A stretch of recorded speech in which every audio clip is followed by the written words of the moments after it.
Tonight on Country Squire Radio, we're talking various pipe styles, their countries of origins, and that's what we're talking about. Also, Also, we got a pipe question of the week all about how to cut up your tobacco and what are the proper tools for the job. That plus quick fire questions, listener feedback, a new location. Well, in the new location. Oh, yeah, that's right. And more happening right now on Country Squire Radio. Welcome to Country Squire Radio. I'm Beau. And I'm John David. JD. Hey, Beau. Good evening, man. Man, good evening. How you doing tonight? I'm doing great. In the pre-show, you kind of noted that we're in a new location. Right. Yeah. And so we're just kind of moving around where, the lighting is not quite right yet in the new Country Squire. It's just different. No, it's not quite right. We're working on that. We've got an electrician coming out. He's going to put up some, lights here and there that I think will spotlight a little bit of this better. But so last week, we kind of had this halo effect around you, right around me. on the other side of the shop, and frankly, it was kind of nice, right? As the YouTube thumbnail showed me getting basked in the light. Yeah, no, I mean there's something beautiful about that. Yeah. So we came over here to just kind of soften that. We realized that people weren't quite ready for that. It's like you were revealing yourself almost too early, right? And so we're just trying to Magnum from just trying to soften the blow a little bit. So we came over to the other side of the new shop. We're in front of our pipe boards tonight. These are our Country Squire pipes, which some of which are available on our website right now. But anyway, we've had these house pipes for a while, and man. So we're just getting used to the new space. It's nice. I like this idea that maybe over the next couple of weeks we might experiment. Like it's a much bigger store. It's an open layout. I mean, like, you kind of whole where in the store is Country Squire Radio? That's so lame. But one of the biggest compliments we've gotten on the new shop is how much larger the bathroom is, right? And so I don't know, maybe live from the Country Squire bathroom. I mean, you know what? Let's just until we get the right feel of things, we'll try it everywhere. Maybe we should do a Squire Select in there. I don't know. I mean, no comment. Maybe the barbecue pairing. I don't know. Yeah. Look, you actually have a kitchen now, but man, no, it's true. The shop is coming together. Every single time I'm back in here, I feel like there's something new here and there. I noticed you're rocking a 4K TV now. Well, it was sad. That was a housewarming gift, if you will, from one of our customers, and we tried to put it up this Saturday, and the doggone thing has a huge crack in it.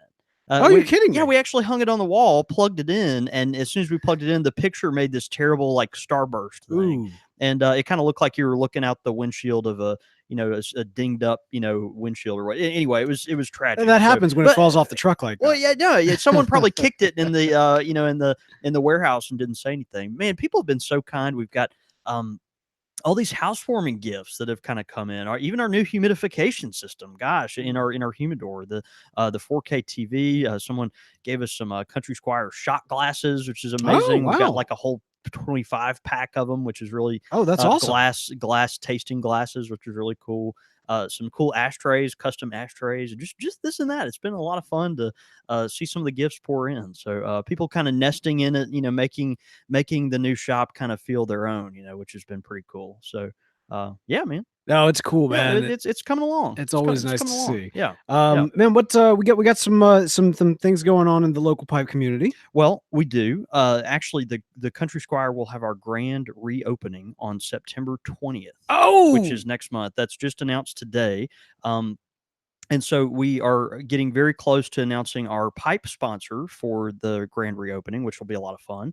We do already have a cigar sponsor, which is Perdomo Cigars. They'll be here. And we'll be having live music and a local beer vendor as well. And so all that, more details to come on all that, but it should be a big deal.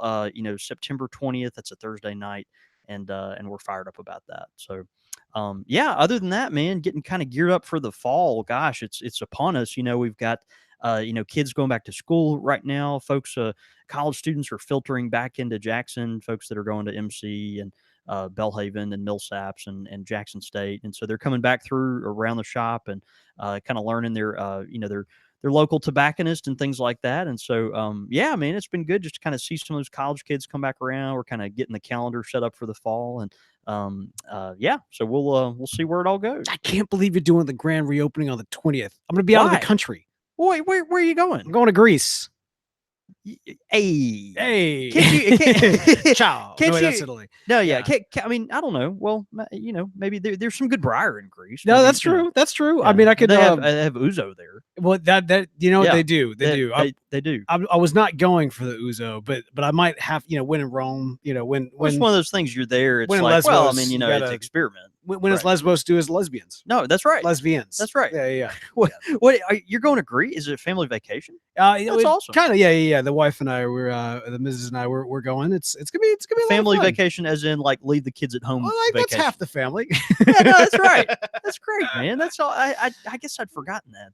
That's really yeah. exciting. It's That's good. it's gonna be a good one. But one Yeah. way or the other, I will. Even though I will be having a blast, I will be missing all of y'all and all the festivities that are here. I know a lot of folks actually, since moving into the new location, have either wanted to or have in fact made their pilgrimage to the Country Squire to see the new location. I know, man. It's crazy. I feel kind of strange too because as they filtered in, we haven't really had a lot of things set up the way I'd like to. We're kind of still putting up memorabilia, decorating. Matter of fact, we have a display case in the humidor in there that I've kind of made our museum section, and so we've got that curated now. It's got all these mementos from the past, Tobacciana, related stuff, and that's been fun. But anyway, we're getting it filled out. The pipes are on the wall. We're getting more inventory, every other day, and more tobaccos are on the horizon. We're excited about that. So yeah, man, it's coming along. We're not quite there yet, but we're hoping by the 20th of September we'll be in full stride. The other thing too is I feel like a lot of folks that have made their trip over here, it just hasn't coincided as well with our schedules, especially yours, as you've been kind of going back and forth, getting Been all over together. the map. Yeah, it's been nuts. And so just September 20th for those of you who I wish I could be here, but let's be honest, you don't come to the Country Square to see me.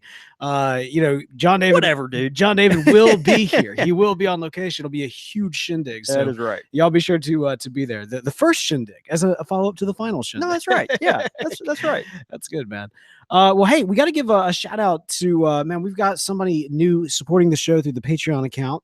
Ladies and gentlemen, new patron. Shout out to Tim Collins for supporting the show. Yeah, I wonder if his cousin is Tom Collins, that real drunk guy.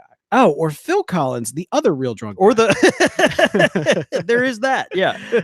No, but he's now supporting us through Patreon. Oh, that's great. Thanks, Tim. Yeah, that's absolutely. Awesome. And you can too. So head over to patreon.com/Country Squire Radio. It is a great way to help support the show. And of course, if you want to, you can become a full-fledged member of the International Country Squire Radio Pipe Club. Find out more information at patreon.com/Country Squire Radio. All right, man, we've got a really interesting topic. Like, I thought this was good. I thought this would be fun. Like I almost kind of want to pull the curtain back a little bit because typically when it comes to topics for the show, sure, we'll kind of we got kind of our standards. We've got our Squire Select, Tobacco Talk 101s, Here's the Bowl. These types of kind of type of shows that we go back to, a series that's not necessarily in a row. It's just kind of spattered throughout, and that's just how we do things. And in between a lot of those, I feel like a lot of times I'll pitch out like a really kind of artsy or very very pipe kind of odd pipe centric one. Yeah. And you're always kind of like, nah, let's go to the tobacco. Like that's always the way it seems to go. But tonight, on a night that we typically would have done a tobacco talk, you kind of hit me out of the blue with a really interesting topic. I was like, oh, wow. It's kind of funny. We almost always, like you mentioned, follow a Squire Select with a tobacco talk. That's just something we historically, for whatever reason, have done. Maybe we're getting all our kind of tobacco centric episodes together. But, recently I sold this, just something funny that happened. I sold a Dunhill. It was a Dunhill $700 Cumberland pipe. It was the church warden style pipe with a and on the same day I sold a Costello. It was their Sea Rock Briar, one of the mid to high grade Sea Rocks, and just beautiful pipes. And so I was thinking about, wow, these are two gorgeous pipes. They're both at the epitome of their carving culture, right? You think about, okay, the best of the best duking it out. You've got the best of England, in this corner, the historic London Dunhill pipe, and then in the other corner you've got Costello, the best of all Italian pipes and the granddaddy of them all, kind of thing. And I was just thinking about these two pipes. I sold them in one day, and had thought to myself, wow, there's a lot going on here that maybe you could study and unpack, and just talk about the differences of really pipe making in the two countries, and not just those two countries, but the countries generally at large, and kind of how countries of origin affects the pipe style, pipe manufacturing, and specifications, and all that other stuff. Man, So this is yeah, awesome. I thought it'd just be kind of fun, a little nerdy about the pipe stuff. This But is like a Pipes um, Around the World tour. well, yeah, kind of so. Yeah. Yeah, yeah. Maybe they'll make a lame musical about it one Yeah, day. this is But the Epcot of yeah, pipes. It's gonna yeah, be great. yeah. So many think when you think of a pipe, a lot of times, if you're just a utilitarian, you get into the pipe, and gosh, okay, I see a pipe, I like it, I know I like the shape, or the grain, or that one has a certain kind of stem I enjoy, or whatever, and so you just buy it, and you keep going back to pipes where you think, oh, those are the ones that I kind of like. And you don't really think a lot about, okay, well, what's the background of, why is this shaped this way? Where did it come from? Who's the manufacturer? Where were they inspired by? Um, and then one day you might look at your collection and realize, wow, I've got a lot of the same brand, but I've just been buying pipes that I like the look of, Right, but right. I've got all the same brand. What's up with that? So there's something interesting there. Things like materials, the design, the mechanics. Even ergonomics of a pipe, right? You've got just how it feels in your hand, how it's meant to feel in your hand, and how it's meant to be held. How aggressive it is in styling and other things. And so you find the ones you like, you stick with them, but and then at some point you might think like, well, why do I have all the same ones, or why are these all Italian pipes? I've never really smoked a British pipe, or an Irish pipe, or French pipe, or whatever. So we thought we'd just unpack that a little bit. Yeah. We're going to be focusing today mostly on pipes in Europe. We're not really going to pay much attention, if it any at all, to pipes in America and in Asia. But we're just kind of focus on the traditional European pipe making countries that are most commonly seen in the United States. We'll probably throw in some stuff about some of the others a little Okay, bit. all But right. This is the EU of pipes. no, that's Yeah. yeah. Plus, well, I mean, but post Brexit EU, Yeah, right? yeah. Or pre-Brexit. Yeah, no, yeah, Pre-Brexit. Brexit, Yeah, yeah, yeah. that one, yeah.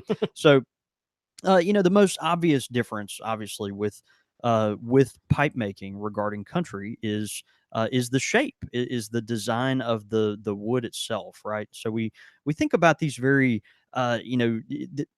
stern, straightforward, honest shapes. The traditional billiard, the bulldog, the Lavat, the Canadian. These different shapes that just kind of speak to very clean lines, and honest shapes, very simple, and of course call these the traditionalist type shapes, right? Right. Where you just got very clean lines. We think of the old school pipes from makers like Dunhill and GBD.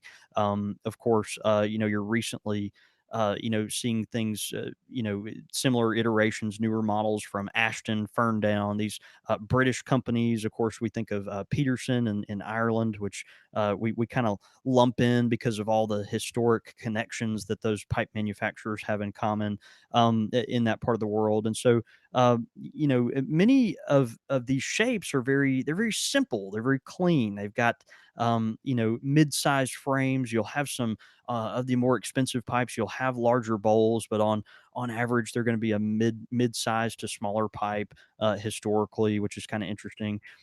We think of those shapes like the bulldog. Wow, that sure is an English shape. But a lot of these shapes actually they were derived from some of your older French manufacturers, which we think of Chacombe, the original Camoy, a lot of your stuff down in St. Claude, France, kind of the home of the briar pipe. And so, a lot of times with these honest shapes, we kind of, the clean line traditionalist shapes, we kind of lump our Western European friends together, right? We've Yeah. got we've got the Ireland, England, to some degree Scotland, and then of course France. These are all kind of connected in their just real utilitarian. It's a functionality based thing, Yeah. right? It Yeah, is. It's interesting. I mean, as you're saying, like, yeah, Ireland, Scotland, England, France, you're like kind of doing this hand wave motion towards me. You're like, well, yes, that would be my proverbial genetic gumbo. yeah. Right Right, there, right. actually. That's right. Yeah, no, exactly. Yeah. Wait, so you're saying some stuff that's blowing my mind. You just said that France was the home of the briar pipe. Yeah, we talked about that a lot. Have we? I Yeah. thought the best briar comes from Italy. Well, that's what's interesting. Of course, when companies like Savinelli got off the ground, so much of an inspiration for them was that all the good briar to make pipes was being exported to Hmm. countries like France, like Denmark, like Great Britain. And so finally they were like, man, we really need to keep the good stuff at home, right? Huh. And make That's the right. best Yeah. Yeah. stuff. Yeah. Yeah. And so yeah, the invention of kind of the briar pipe, and we go back to the 1820s and 30s where that was pioneered down in St. Claude. And of course, we look to modern companies that still inhabit that space. Most of all Chacombe, which we're all proud of, and and love. And so yeah. But I mean, going forward, that kind of spread throughout Europe, and of course we see what's developed today. That's interesting. I mean, Yeah. as you mentioned, we talked about it before. It's just in my head. I just, and this is no slight to Well, France. I've no, got no, a no, lot of no. French relatives. Some Yeah, of of my best course. friends are French. I'm saying that, I just don't typically think of France in my head when I'm Yeah, smoking a sure. pipe. Were you pipe smoking? Yeah. Right. Well, and that to some degree makes sense. I mean, we think about just the nature of where things are distributed at and who gets inspired by what, and then how the market develops, and it's yeah, it's just part of it. So you've got this Western Europe kind of functional, very functional usage, and then we think of course, the Italian pipe. And we'll talk about Danish pipes momentarily, but you think of the Italian pipe as a very fashion forward pipe, right? Mm-hmm. These are pipes that Italy takes the cake when it comes to this fashion forward. There's a reason that your newest, most aggressive designs and clothing, and even things like sunglasses and accessories, purses, all this stuff. It's coming from Italy. It's the stuff that is always pushing the envelope, setting the new trend that gets to America 2 years later, and then gets to the deep South 15 years later, right? Right. Exactly. So people come to Mississippi and they're like, I think that's 1985, right? Yeah. Yeah, we And just got the chips in our cards. no, no, yeah, exactly, yeah. Uh, So it's kind of like going to, I don't know, when folks go to the Middle East and they're still playing Michael Jackson or something, right? It's just kind of the same type thing. So um, anyway, you've got this very forward fashion thing in Italy. What you think about why that is, right? Why is the fashion industry? We're not just talking about the design of pipes, but clothing, accessories. You think about music, art, all these things. Why is this? Where is this coming from? All of it's connected. The reason your most aggressive, progressive, exciting dresses are coming out of Italy is a lot of the same reason your most aggressive, progressive, beautiful pushing the envelope pipes are coming out of Italy, and that's that goes back to its history. You can trace it all the way back to the Renaissance, where this was the center of culture and power as the church was developing, and of course you had lots of wealthy families there that controlled great estates and parts of all over Europe and the Holy Roman Empire and all this. It was a center of banking, and so therefore commerce. You had a lot of loose money where people could invest in things like sponsoring artists and things like that, and outdoing each other with, oh well, my guy's better than your guy. I'll make him paint a painting, and it's going to be better than your guy's painting. And before you know it, you've got and then the Pope comes in and said, "No, I'm taking it all." no, I'm gonna take this all. It's gonna decorate my house. It's gonna be Exactly. awesome. Yeah, Exactly. and you Like, no, even that's God's, and I'm His man on earth. So you even that's mine now. yeah. I mean, you think about that, and you even think about how that translates in the pipe world, right? So you've got these Italian. Think of even as the kind of pseudo wannabe historian that we like to think we are sometimes. Like think about even the church in these kind of parts of the world, and in Italy you've got a very robust, traditional, very pomp and circumstance, lots of flourish, and all Pageantry. the pageantry, and then of course, and you're still using the Latin and very incredible tradition, and you got to get all the little details right and everything, and then you go to a place like the British Isles, and in their church, it's much more it's simpler. They focus on the vernacular. They want something very practical. It's you're more into the rhythms of the liturgy and things like this. It's just there's something there. I think that is you know, it goes back to the basis of how these societies work, Sure, right? they're There's a both. reason. There's a reason. Some of your great economists are from England, and some of your most incredible designers come from Central and Southern Europe. I mean, it's just to me, I think there's something there. No, I you're don't know. exactly right. I mean, Yeah. they're both. You think of both cultures; they're very steeped in tradition, and one is a very kind of artistic, flavorful tradition. The other is more of a, we like our beer warm and our food plain, and we've always done it that way. And how dare you complain about it? Long live the queen! Like No, there's that's it. yeah, Yeah. not that I'm complaining about not complaining about you complaining, and I'm terribly sorry if I did that. I can't even get into my British voice. Yeah, no, Probably best to don't access it tonight. It's fine. maybe Yeah, I should try for my but Italian. Nah. no, please. We've already offended enough people on this on this show. So you've got this the fashion forward. Obviously, we think about the tradition of that whole concept coming from Italy, and so you'll have a lot of these classic French and British designs, but they've got their twist, right? It might be a billiard, but the billiard has just a little more of a heel on it, or the chin is more pronounced. Maybe the top is tapered to make it kind of undistinguishable between a billiard and an apple, Hmm. or boy, that looks like a Dublin, but it kind of tapers at the top in a way maybe you wouldn't think it would, or boy, that stem sure is kind of wide for that particular type of bulldog. So there's these things that kind of come and go with it. So you've got the kind of the Western Europe camp, and then your Italian camp. I always say with Danish pipes that a lot of the inspiration is almost plant-like. It's very organic. It's almost plant-like. And sometimes you look at it and you're like, that's a vegetable. It's Huh. a vegetal type of thing. Danes, when they're carving these pipes, they are following the grain. They're looking for things that are going to feel good in your hand and accentuate grain and bark, and so it's almost being dictated. The shape of the pipe is almost being dictated by the wood itself, which I think is really interesting.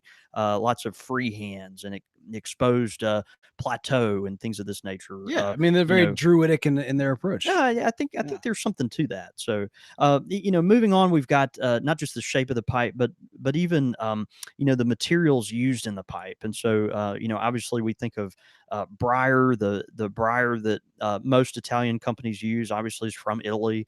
Um, at first, a lot of your Italian briar was going all over, but as things kind of evolved, a lot of your French-made pipes were using French briar. You had your English British pipes. They were getting a lot of stuff from Greece, and so some folks will even say high-end pipes because companies are still using Algerian briar. Let's say you're getting a Dunhill with briar from Algeria.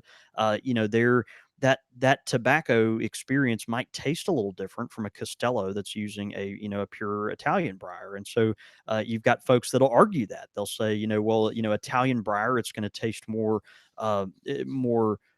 bright. You're going to get more of your top notes. Almost, if you think of it as far as like a choral strata, you've got your more higher end, your altos and sopranos or whatever it's going to be on one side, and then you've got your bass on the other side, and that's more of your Italian or Huh. your British guys. Those flavors that are being accentuated. Is that true? I've never gotten that, but I was about to say you'd have to have a insanely sensitive palate. yeah, And then the other thing is, I would wonder if it is true, if that has more to do with flavor of the actual, briar itself, or based on what's more porous, what the actual, like the actual smoking experience based on the briar rather than the actual flavor itself. Does that yeah. make sense? Yeah, no, I think so, and some of that goes into mechanics as well, which Yeah. we'll talk about. We'll Huh. talk about shortly. How the pipe is drilled and what's it made of and all that other stuff. But and so one thing too, uh, your British makers and to some degree French makers, they're much more conservative on the type of material they're going to use. So you'll never see a Dunhill or a Ashton pipe that really. Well, certainly you'll never see a Dunhill that's made of olive wood or morta or anything like that. Your Italian makers and your Eastern European makers, they're much more comfortable with experimenting with these kind of interesting media. And so you've got Hmm. you'll see Italian pipes that are made of olive wood. You're smoking this olive that kind of imparts its sweet, nutty flavor into the oily flavor into the tobacco. The Morta, obviously, a very interesting media that's not for everyone, but everyone should have at least one in their collection at, I at love some Morta. point. Morta Yeah. is awesome. It's such a different material. But you're not going to see there was never a GBD Morta pipe. It's just one of those things. It was not made, and never will be made. And so your Italian makers are much more, interested in experimenting with that. Along these lines, the Danish are going to stick to what's kind of tried and true. Your normal, briar pipe. Same thing with accents. You'll find sterling silver accents in Great Britain. In your Irish pipes, think of Peterson. And in your Italian pipes, you're going to find all kinds of crazy things. You'll find rhinestones, and you'll find black palm, and all kinds of different types of woods and Hmm. things of that nature. So you've got these kind of balancing acts that are going on. As far as the accent pieces go, the Danish folks are kind of in the middle. You'll find some, like the Nordings of the world. Of course, Eric Nording, a lot of his pipes are literally just briar and a ebonite stem that's just kind of stuck in the end of it. Hmm. And then you've got folks also from Denmark. Think of Petter Jeppesen with Europe. He's going to use things like acrylic and lucite, which is another thing too. You've got your stem material, which is very different. Stems on all premium Italian pipes almost universally are nowadays going to be made of acrylic or lucite. And so Italians, for some reason, are fans of big, chunky pipes that have that real crisp, teeth clacky, um, lucite or acrylic stem. It's just a really popular thing for them to use in their premium pipes, which is interesting. You move over to the British Isles, you'll see more ebonite, Cumberland, things that are softer, that maybe more comfortable on your teeth, but also are more malleable, tends to oxidize. And then you've got makers like Chacombe, which kind of straddled this. More of their premium stuff is going to be in the ebonite Cumberland camp. But you'll see some acrylic and things like that. And again, we have pipes that break the mold, like so many categories do. I'm smoking tonight. This is Savinelli Autograph, which is ancient. It's probably from the 70s. It's not ancient, but it's an older pipe. And it's got an ebonite stem. But nowadays, you're just not going to see a lot of premium Italian pipes with ebonite stems. It's Hmm. just kind of a thing of the past. They're certainly from your Costellos and Ser Jacopo and some of the more aggressive brands. They're gonna be using acrylic, which is kind of interesting. So and that's why you'll have people that only smoke premium pipes, and they'll think, well, I only smoke British pipes, or I only smoke um, pipes from Western Europe because they have ebonite stems. And I don't really mess with Italian stuff because I don't like acrylic. It's kind of the two camp thing. But anyway, they all have their own experience, and that kind of goes with the different pipes, and just trying everything. I mean, Yeah. like, I feel like I only smoke like an ebonite stem or something of that nature. Seems like the argument of maybe somebody who's a little bit newer.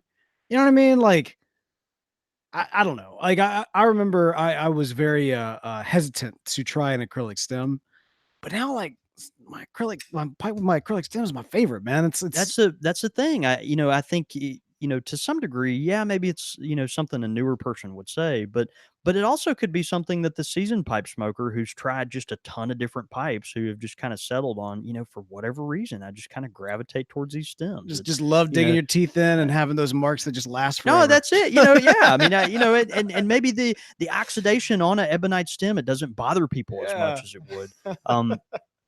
So just kind of interesting. The engineering of a pipe, you'll find Italian pipes tend to be much larger. The bowls are bigger. These are statement making pipes. They're wide chambers that And again, we're talking on average. These are, in general, more of your premium, handmade, hand finished type pipes. But we were talking about big pipes in Italy. Again, with our British pipes and generally French pipes, you've got more medium sized, large, medium, and small, but lots of clustering there around the medium size Mm. of the pipe.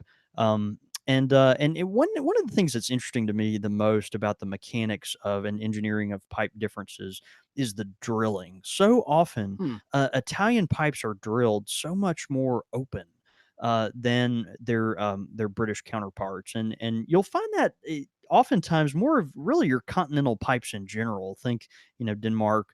Italy, France. A lot of these pipes, to me, seem to be drilled more open, but um, certainly the Italian pipes, they just have such an open draw. Sometimes the draft hole can be almost twice as large in diameter as something you might find from England, and that's interesting to me. So that's going to affect obviously that rush of air that's different, dramatically different. It's going to affect the experience that you'll get.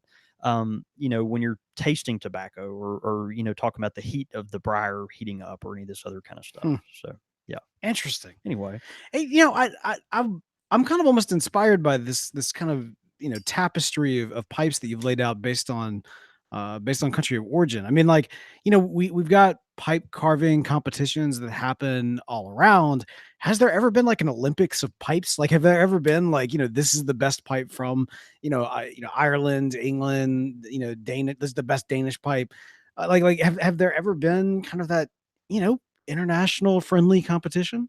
not that I know of, but there probably should There be. should be, right? Yeah, I mean, I guess you've got pipe carving competitions that happen all over. I don't know if there's ever been kind of this thing where folks are pitting, countries against one another. I think the trouble with that is that you've got Mm. is such differing standard. It's kind of like to some degree apples and oranges. It's like when you kind of scratch your head when you're watching these dog shows, and it's like, well, how do you really compare an English Thanksgiving bulldog, morning. and English bulldog that it can't even see its feet, to a standard poodle who has this hair. I mean, how do you even compare them? This one's better than that one. Well, they're two totally different things, and it's I kind of always am scratching my head over that, but I don't know. It's just kind of interesting. One thing I'll touch on just kind of in closing, Yeah. and because we've gone all along, but American pipe carving is a hybrid, right? You've got so many influences in the American world. Now, only recently have you had more American production pipes, right? So think Briarworks. But historically, you have had American importers of pipes. The Wally Franks of the world who have gotten a lot of their pipes shaped, in Europe. But you have had American carving houses, and generally, historically, a lot of these pipes have been inspired by your Western European guys, but that has changed, I think, over the past 20 years, where there's been much more Danish influence, much more to some degree Italian and Japanese influence. You've got these,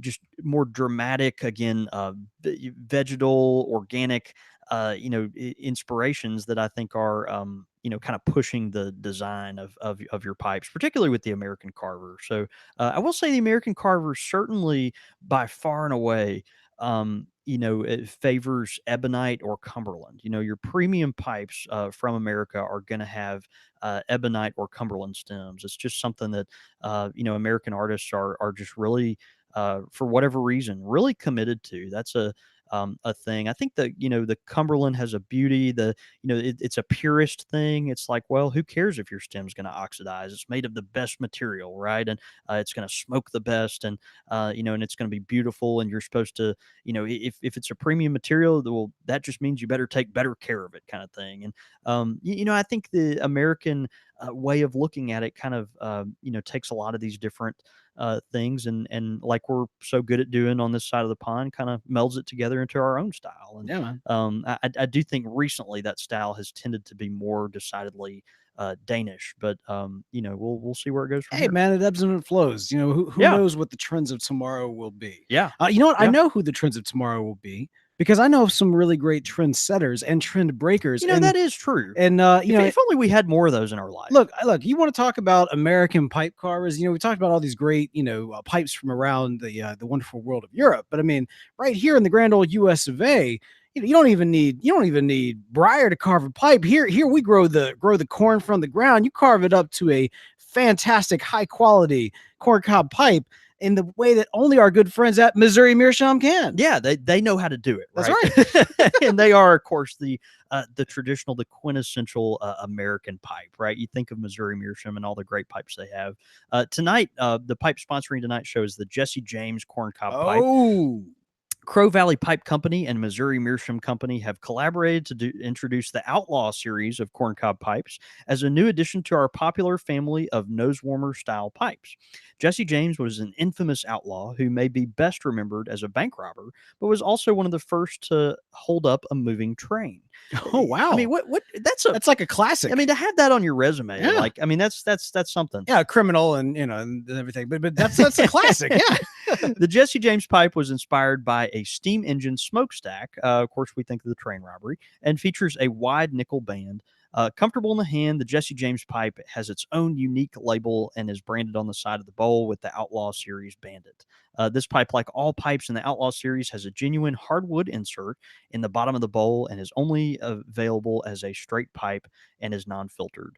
So anyway, great pipe. You're getting a really high quality stem here. The nickel band sets it apart, and frankly, I think that smokestack with the darkened color on it, it's reminiscent of the spindle you've seen from Missouri Meerschaum, but it's got that darker color, a little taper at the top. It's just a really fun pipe that'll fit nicely in your pocket with a generous bowl. Yeah, and hey, look, if you've got a Jesse James, be sure to smoke it this week. Take a picture of yourself when you do it. Tweet those into us. We love to retweet those out. Let the good folks at Missouri Meerschaum know that you appreciate them for sponsoring this show. Meerschaum. Meerschaum. You got me thinking about it. Meerschaum. Meerschaum. Pipe question of the week. Man, we got a great pipe question this week coming in from Cloud A. Cloud Atlas? Do you think that's like, it might be. It could be. Yeah. All right. Here's what he or she or they, if I'm remembering Cloud Atlas correctly. It's been a minute. Yeah. And I never saw it. I should probably also mention that. All right. Cloud says, "Hey guys, hope you are well. I never miss an episode. I was wondering, do you have a suggestion for a type of knife that is best used to cut plugs and really thick flakes? A normal pocket knife is okay for slicking, but when it comes to chopping into cubes or different size chunks, I've been using one of those individual box cutter razor blades. The problem is there's not much to hold on, and the pressure on those tabs is hard on the fingers. Got any suggestions?" Again, this is Cloud A, someone we can only assume is losing at least 3 or 4 fingers. Yeah, I mean, we probably could see Cloud A at the at our Dominican hospital right down the street. It's very possible. Yeah. It's like Ron Swanson says, I have the toes I have. Cloud has the fingers they have. No, that's right. Yeah. That's right. We're thankful for the ones left. Right? Knife for cutting up the plug tobacco. It's interesting. I have always used my pocket knife for plug and twist tobacco alike. Again, I have just a very straightforward pocket knife. It has I'm not a knife person, by the way, so this was kind of a hard question for me to answer. And matter of fact, I had to phone a friend, which I'll speak of shortly. Where'd you get that one you said? So this is a CRKT. It's the M402 knife. I use it every day. It's one of those knives that cuts boxes open. It cuts my plug tobacco. It looks nasty. And most of that honestly is packing tape that's on there. Most of that's packing tape, but it's cut my tobacco. It's picked this lunch out of my teeth. I mean, it's literally, I use it for everything, right? You cut your tobacco. You got packing tape goo on it, man. I'm a redneck, dude. I mean, you tap it down with your little rusty nail while you're. No, I mean, it's filthy. What do I mean, if I need to clean it, I just scrape it on the back of my shoe and keep moving, right? But I try to keep it sharp, and it tends to be adequate for that. A dear friend of mine, and of course the podcast, Mark VV, he reviewed recently a knife that I'll point out to Cloud A for cutting twist tobacco, and I think this knife would probably work pretty good on plug tobacco as well. But it's the Spyderco Pingo. and it's a really interesting knife. You can almost imagine a pocket knife having a butcher knife shape, right? So it's thick. It goes down to kind of a stubby point at the end, and just Right. has a real broad frame on it. So I would look into the Spyderco Pingo, just something you might find interesting. There's other knives that kind of have that shape, but I like the wide kind of look of the small butcher knife, because in my mind it seems like you could kind of get your hands up on there better to leverage your own weight better into the chopping experience. So that might be something you would look at.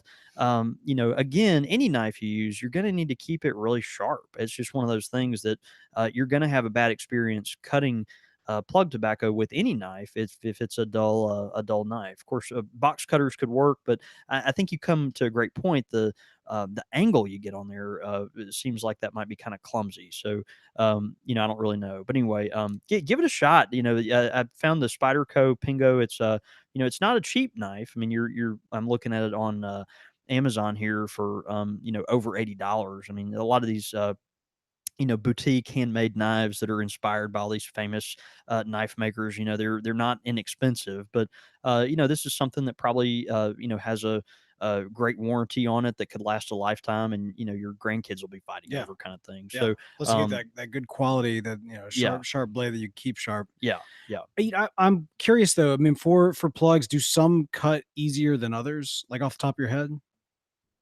Yeah, I mean, I would say some do, and then you've got the difference obviously between a plug and a crumble cake, Well, right? sure. Yeah, Crumble yeah. cake, of course, is all the tobacco that's been mashed up from a blend, for instance, has been pressed, and then a plug is, of course, whole leaf that's been mashed up. Plugs tend to come apart a little more predictably because it's whole leaf. You in a crumble cake, you might have a big chunk fall off, and then little Mhm. chunks after that, kind of thing. But yeah, I don't know. They're certainly not all created equal. I can't really think of examples off the top of my Okay, head. well, fair So enough. yeah, Just kind of curious, and yeah. I'd love to know if we have any listeners, that regularly cut plug tobacco, kind of what they use. Shoot, even send us a picture. We love to see pictures of folks everyday carries, right? I mean, what's in your pocket? Are you using your own pocket knife? And what you got on you, and how does that work for you? So yeah, and you know what? I'll throw that one up on the Facebook page too. yeah, I think it's a good call. Yeah, Yeah. let's get a discussion going. What works for y'all in that way? Let's help out Cloud A. And yeah, excellent question. And by the way, if you've got a question for us, be sure to send it in. Show at countrysquireradio.com. Even if we don't know the answer, we'll help get it out there, so we can probably help you collectively as a group figure out what the answer is. No, that's So, good. Yeah. again, that's show at countrysquireradio.com. Quick fire questions. Ow! All right, man. Quick fire questions, of course, brought to you by the Tin Society. More on them in just a minute. Love those guys. Yeah. All right. So here's another guy that you love as well. Anonymous.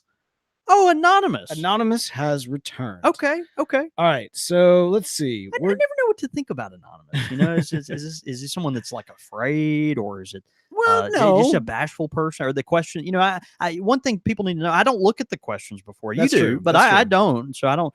In my mind, I'm thinking, well, these could be embarrassing questions. Well, So, on occasion we do get Yeah. some men that are, they emailed in, and I'm like, I'll see the name, but they'll just state specifically, anonymous. From anonymous, Yeah, right. So it's not anonymous to us, just anonymous to the thing. But it's typically, you know what, I don't know that this is the case. I'm just putting this out here.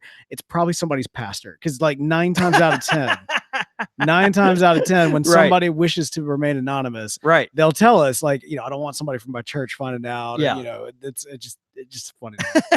I don't know that's the case this time. I Here love are the it. questions. That's great. There is a theme. The theme is money matters. Are you ready, sir? Oh, good. Yeah, go ahead. Check or debit card? Uh, debit card? Yeah, checks. First of know- all, I can't read or write, so that checks are just right out. You're basically illiterate, right? Exactly. No, I don't know. I write checks for the business. That's really the only time I ever write a check. Mhm. I go with a debit card. No, like legit. My wife writes our checks. I can't write checks because Yeah, I can see that. it's like when and for the listeners who are not aware, like I'm dyslexic, and so growing up there were always just words that have carried on like to today, that whenever I write it, I'm just not 100% sure that I'm spelling it correctly, and so I have to Google search It's probably very obvious. Like, Sometimes it is, sometimes it's not. You think like, does cat really look like that? No, not like, that. Is that The word available slays me every single time. Yeah. I still don't know how to spell that word. I don't know why, whatever, it's just weird. Yeah. But there's some of the numbers that'll get on there. Like I'll write it down and think, is that right? I think that's right. So no, I'm just going to swipe a card. Not have to worry about it. Yeah, that's good. That's good. All right. Tip 15% or more or less than 15%. I'm a 15% or more guy. Yeah. Yeah, almost always. You've got to have. It's got to be pretty bad service if I leave you less than 15%. Yeah, same. I tend to be more of a 20% guy. I'll even accidentally tip 20% when I get an order to go and I just like walk out with, you know what I mean? Like, oh, well, let's just go into the collective. You accidentally spend money. Yeah. Yeah. So 15% or more. Oh, look at us being generous. I know. Now watch, our waiter is listening right now and be like, actually, guys, when you okay, man. Yeah, they're gonna write in. Yeah, right. the one. All right, but let's see. Buy it now or wait for it to be on sale. Gosh, I'm so impulsive. I buy it now. You know, my whole deal is I have to stay out of the stores. Like you know how people, I pray that people come to the Country Squire so I can pay my own rent, Right, and right. like, you know, take my dog to the vet, and you know, take my wife out for a nice meal. Like I try really hard to not be that person for other stores, because I can't. If I go in a store and see something shiny, there's a really good chance that I'm going to walk out with it. Yeah, that's good. I went into junk shop, and junk shop, a flea market kind of place that had all these fancy antiques, and I mean, I literally I was so close to walking a split decision, walking out, you know, after looking at this fountain pen. They wanted $100 for it. Just completely ridiculous purchase, you know, totally out of the blue, you know, and my precious spouse was there to say, no, you're an idiot. and so it worked out okay. That's good. You know? Yeah. I thought for sure it was going to end differently. Right. In poorly. Yeah. In a different universe. So I too prefer to buy immediately. However, that immediately comes after research. So I'm not like an impulsive buyer. Like I will do my research to make sure that what I get is exactly what I want. But you're not going to wait for the sale necessarily. But I'm not going to wait for the sale. As soon as I know that I want it, it's over. Like it's happening. Like I don't like, you know, I won't even buy it on Amazon. Like I'd rather like find a store and like get it here and bring it home. I know that's crazy in the modern era. No, that's good. That's just how I do it. And finally, retirement, 401k or stockpile McClelland. Stockpile McClelland, without question. Yeah, I mean, you know, we could say our, you know, pie in the sky, ivory tower, 401k, but you know, if you just look at functionally what I do versus what I don't do, right, it's stockpile McClelland. And let's be honest, the walls are lined with McClelland, right? Like that's where you're keeping it. I'd prefer not to talk about it. It may be buried in my backyard. For all don't trust. I'm gonna go home and there's gonna be all these holes in my backyard from like Mark VV out there with a shovel. Like, you know? right. Yeah, don't trust your local tobacconist. I don't trust you in this department. Like I feel like every single tobacconist has a stockpile of McClelland. It's buried in the walls, you know. Yeah, like, you know, with the golden doubloons. As soon as the word went out, every tobacconist, every tobacco shop in this country has a box somewhere or a cabinet somewhere or a safe somewhere where there is McClelland. It does exist. It is still available. It's probably under the tobacconist's bed. It may be in a crate. It may be. I'm just saying that, like, you know, it's out there. Yep. And it's probably in here. No comment. I know. It's still all right. Well, hey, that's great questions again from Anonymous, all about the money. And let me tell you something, man. This is you know, the great thing about pipe tobacco is that you can kind of you know, enjoy pipe tobacco and compared to, you know, some high-end cigars and that sort of thing. When it comes to the actual tobacco, it's a great cost-effective way to explore this wonderful world that you and I find ourselves in on a weekly basis, and for you a daily basis. Now, here's the thing. What if you don't know what you like? You know what I mean? Like, you don't want to actually start, you know, it's always the issue. Gathering up a bunch of different tobaccos. You kind of want to know, you want to go in knowing what you're talking about. Well, that's where the good folks at the Tin Society come in. The Tin Society is an awesome service that allows you to be able to subscribe to a monthly package of various tobaccos to taste, figure out what you like, and also some additional goodies in there as well for you to expand your palate so that when you go into the shop and you're ready to start gathering up those tobaccos, you can be smart about it. You know exactly what you want because you've had that palate expanded from our friends at the Tin Society. I love this, right? Of course, we have taken the modern box concept and brought it to the pipe world, and it's so fun, man. You get this beautiful package, the way it's organized and everything. When you open it, you really feel and you are getting something very special, and you're getting it with a very reasonable price. The opportunity to sample some of the best tobaccos in the world, some of the most well known, and some of the most obscure. And it's just a great way to broaden your palate, to continue to experience new things, to figure out what you like, what you don't like, what how your mouth and palate, or your tongue, your smell, your senses, your friends, how the people around you when you're smoking, how they react to different things. And of course, they're just going to keep throwing beautiful, different Mm. tobaccos at you, all premium quality stuff that you could find only at a premium tobacconist, and it's delivered right to your door every single month. Yeah, so check it out. And of course, if you use the code SQUIRE at tinsociety.com, you get 20% off on your first month's service. So, again, that's the code SQUIRE for 20% off of your first month's service at tinsociety.com. All right, man, listener feedback. All right, so we got a lot of well actuallys this particular That's listener fair. feedback. No, that's good. That's No, fair. we need Yeah. correcting. We are not above receiving it, and in this department, I think it's appropriate. First one comes in from Dan Mosier. Now this is calling out. You know, we talked recently about the new tobacco, Our new blend here at the Squire, King's Foil. and That's right. despite your pride in this new blend, you couldn't quite put your finger on what King's Foil was. I could not remember why we named it King's Foil. Dan's got you Yeah. covered. What did Dan have to say? He says King's Foil is the weed Samwise tracks down for Strider, who made it into a poultice for Frodo after he gets pierced by the Morgul blade on Weathertop during the run in the Dark Riders. Nerd. The run in with the Dark Riders. Yeah, and absolutely. so yeah, it's got properties that are very healing. Yeah, so the guy with the cloak who stabs Frodo, you remember that? You remember that scene? He's like, Yeah. ah! Yeah. Yeah. So after that happened, that's medicine. It's good. Yeah, it's good. Yeah. Nerd. No, I can't look. No, it's good. It's Oh my very God. important. It's very important. No, Dan, thank you so much. That's good. There's a lot of Lord of the Rings names that I have not seen or heard in a minute. Sorry, I'm reading You're back kind of through it taking right he's there, kind yeah. of taking it in. Yeah. Did Weathertop actually appear? Weathertop appeared in The Hobbit the film, but not in The Hobbit the book.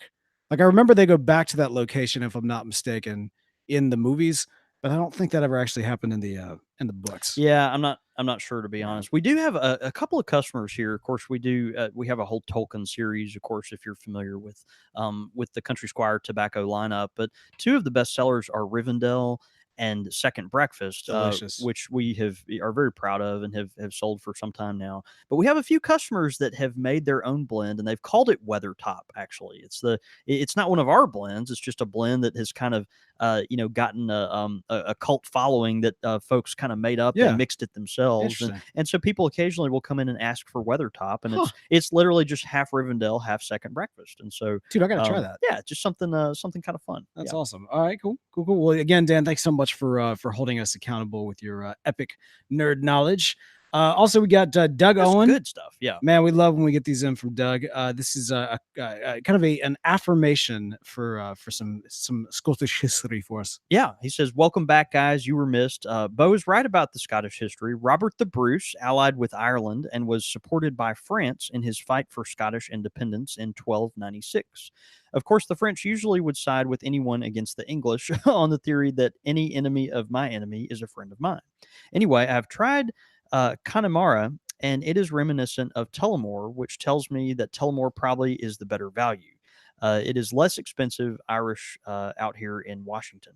A really fine Irish whiskey worth trying is Redbreast, a spendy but incredibly smooth and flavorful blend. Irish whiskey and lighter single malt scotches are my favorites. And as far as pairing pipe tobacco with them, I usually grab some Capstan Navy Flake or some of the last vestiges of Paradis Paretti's Oxford Flake, which I believe is no longer available due to the fact that one of the base tobaccos was McClelland Red Cake. Alas, another fatality of the demise of McClelland. GL Peace's Union Square is also an excellent pairing for lighter scotches and Irish whiskies, but only after a few years of aging. Most of the Peace Fog City series age wonderfully, and after about 3 years, they're all fairly tasty if smoked slowly. Again, great to have you back. Keep puffing. And that's from our really good friend Doug Owen, a tobacconist in Washington State. We're Yeah. so thankful for you, Doug. Thanks for chiming in. Man, Doug, always a wealth of information. We Yes, love we it. always love getting those done. And hey, if you got some listener feedback for us, feel free to send that in. You can email the show at countrysquireradio.com. I know a lot of folks have actually reached out to us through the website at countrysquireradio.com. There's a kind of a contact a tab that for the last 3 to 4 months was going to the wrong email address. And just per chance, I was clearing out some old emails in the old account. I was like, wait a minute, this is recent. Wait, this is recent too. And I realized like all this Country Squire, like requests for new business, all of this stuff. And I was like having to play catch up like crazy. And anyway, the good news is we do now have a lot of those emails in. And so I've gathered those. I think 1 or 2 That's good that we mentioned tonight actually came from I think the pipe question of the week came specifically from that gathering of listings. So anyway, that's all been packed up. We've got so much great listener feedback to review from over the last couple of months. But that being said, email us, show@countrysquireradio.com. You can now get us through the website as well. Twitter, Facebook, all that great stuff. You can follow us on Twitter. I'm at the real Beau York. I'm at John David Cole, or you can get us at the shop at _Country Squire. Or the show's handle is at Squire Radio, which a lot of people have been tweeting in tonight. And you can too if you want to tweet in during a live show. You can join us Monday nights at 8:30 p.m. Central. That's 6:30 Pacific and 9:30 Eastern at countrysquireradio.com. Well, man, I feel like I've been around the world in 80 minutes. It's like 50 minutes, but yeah. Yeah, but close, right? Yeah, somewhere around there. No, that's good, man. Yeah, it's always fun to kind of see the geographical differences with pipe smoking and rituals and different trends. And of course, I'm sure we'll find more to unpack down the road. But yeah, it was good tonight. We should do a pipe smoking world tour. You know, I'm for it. Think about that. Does it involve us actually touring the world? Yeah. Okay, see you there. Yeah. It should happen. It should definitely be a thing. All right, man. Well, hey, let's go have a night. See you, brother. All right. Thank y'all so much. Yeah, we had fun, man. It just feels so good to be back in the saddle, man. We're getting back into gear. It does. Yeah, it's nice. It's good occasionally to take a break from the live show. I mean, being here, it's a good feeling. Get to come join y'all. It's a good feeling. I have a feeling like this. It's just different. Like it's good. It's good different. But different. I mean, like it feels kind of weird. Well, I think probably next week though the camera will be at a different angle too. I'm thinking about it. The lighting is an issue here. Yeah, we've got someone coming in to kind of fool with this stuff, but it'll get better. But it's been good. It's been good change. All right, man. Yeah. Thanks so much. Good night, y'all. We'll see you soon.